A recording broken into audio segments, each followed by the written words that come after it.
Welcome to the Two Writers podcast. I'm Kate Clinch, and here we have Kerrie Thomson. We've both been writers our whole lives. So, Kerrie, tell me, how did you start writing? What did you write first? Oh, what did I write first, Kate? I can't remember not writing, to be quite honest. And then I decided, with all the joy and naivety of being young, that I was going to write a novel. So there I was. I think I would have been about 9. Sat down and decided I was going to write a novel. And of course, it was handwritten. And it was called A Letter from Maya, about a refugee coming to Australia on a boat, and her story when she got here at school. I think they showed us an educational show, and I think that inspired me. It must have stayed with me because I can't really work out why I thought I could be a person who could write that story, but I did. Pages and pages and pages, A Letter from Maya, and I was so involved in it, and my heart was in it because this story that I'd seen at school captured my imagination. That's how it all starts, isn't it? You hear something or you experience something and you think, oh, I'm a storyteller, I'm going to tell that story in my own way. So, Letter from Maya, handwritten. I even did a title page. What did you first write, Kate? Well, I was like you and I wrote lots of things. And then, yes, about 11, I decided to write a novel. Actually, I think it was a primary school English project. We were meant to write a story. So naturally, I wasn't writing just any old story. I was going to write a novel. And it was about a family. There was a girl who had an older brother. I'd always wanted an older brother. It was set in the Victorian era. And my reward for being so diligent was that the entire thing was read out to the class, and I nearly died of embarrassment. So, You would. yes. That's funny, isn't it? At 9, 10, 11, that you've got the audacity to think that you can actually write a whole novel. You sit down and think, oh, I'm going to do that. Yes, yes. So yes, when we're both published and overnight successes, we'll know, we'll know overnight success can take half a century. Actually, Kate, I'm just going to interrupt. You had a good day yesterday. I did have a good day. You know how it is. We're always ordering books. So I got a package delivered. I thought, oh, that's interesting. I don't remember ordering anything, but maybe I had something on back order that I'd forgotten about. So I just opened this package that did not look very exciting and found that it was the galley copy of Every Inch a Saint, which is coming out in April. That's brilliant. So yes, 50 years in the making. Overnight success, not.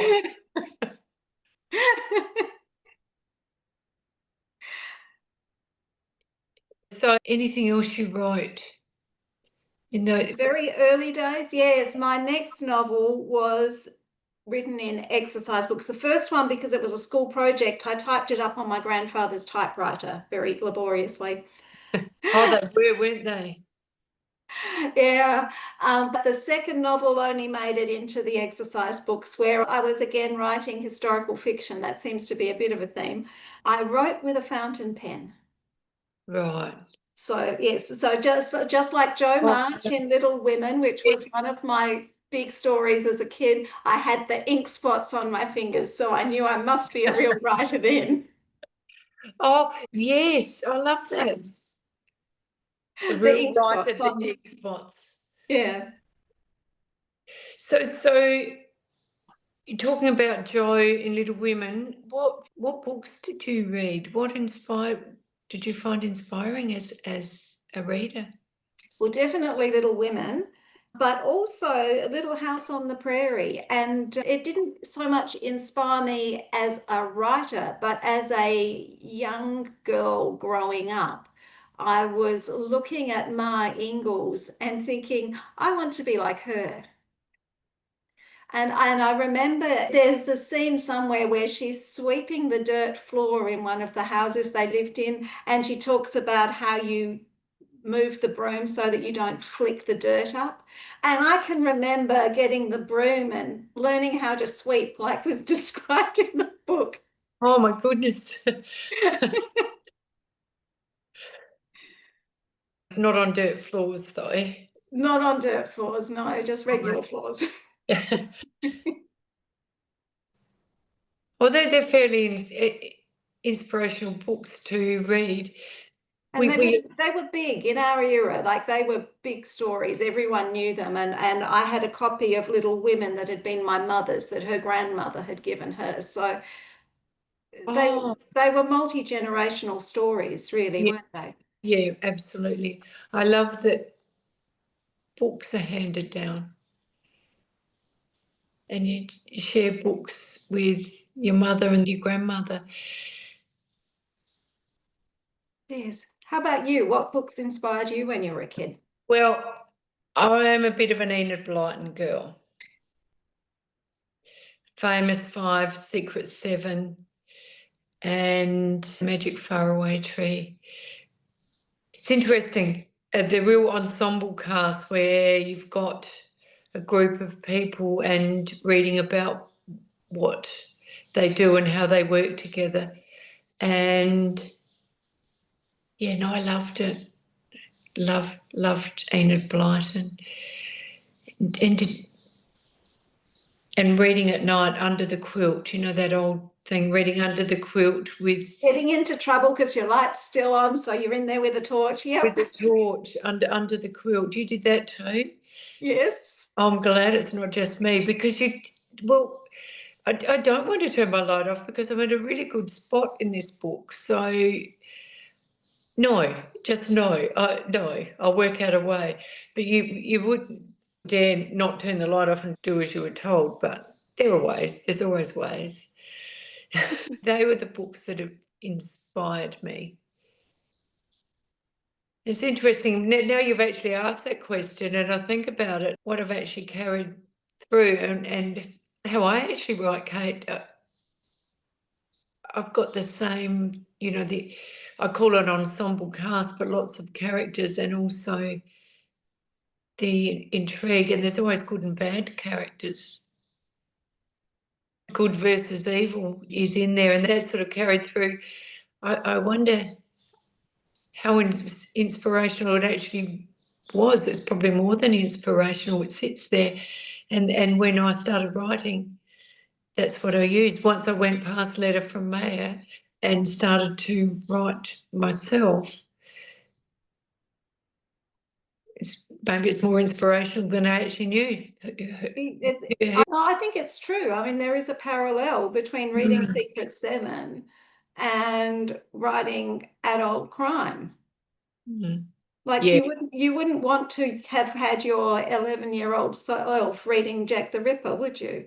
no, that's probably a good point. We've heard about the stories that inspired us when we were little, but there's a real journey from writing your first novel in pencil or fountain pen in an exercise book and actually getting to the point where you can write properly.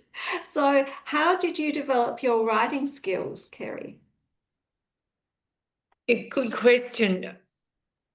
And it is a skill, and you need to know what goes in it, how are you going to do it, how am I going to learn to do this? And I thought the best way is from someone who's done it and from someone who knows what they're doing, someone whose books I've read and I really liked their writing.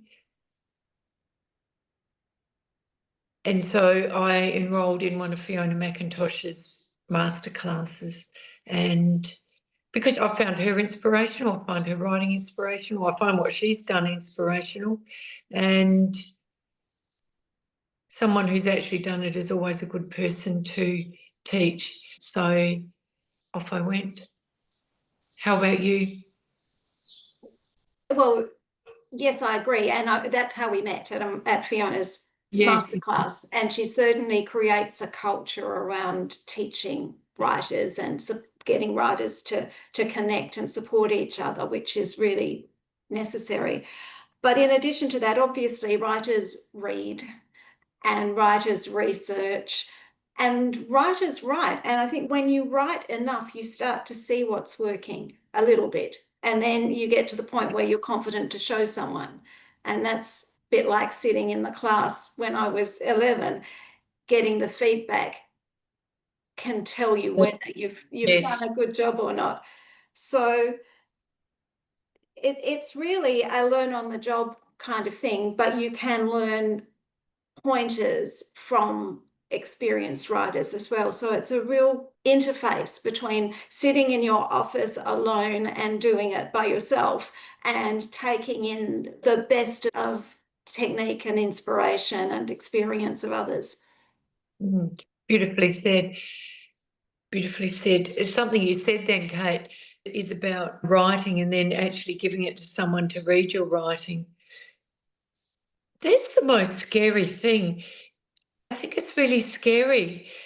And you touched on it. You said you write and you're sitting and then it comes time to actually give it to someone to read. And that's a really scary thing. It's a little bit like handing a newborn baby over to, but everyone's going to love a newborn baby because they're cute and gorgeous. But when you hand your writing over for the first time, you go, oh goodness, what if it's not good? What if it doesn't make sense? And I suppose I was really fortunate that through the masterclass, I met you and also met Carolyn and lots of wonderful people, but you've been able to read some of my work, so that helps. But how do you feel when you're writing and letting people read it? You're obviously more experienced than I am. Does that feeling go? I'm not that experienced compared to you, really. But what I've noticed is there's different levels. Like flicking something to you and Carolyn to read is fine because I know how supportive you are.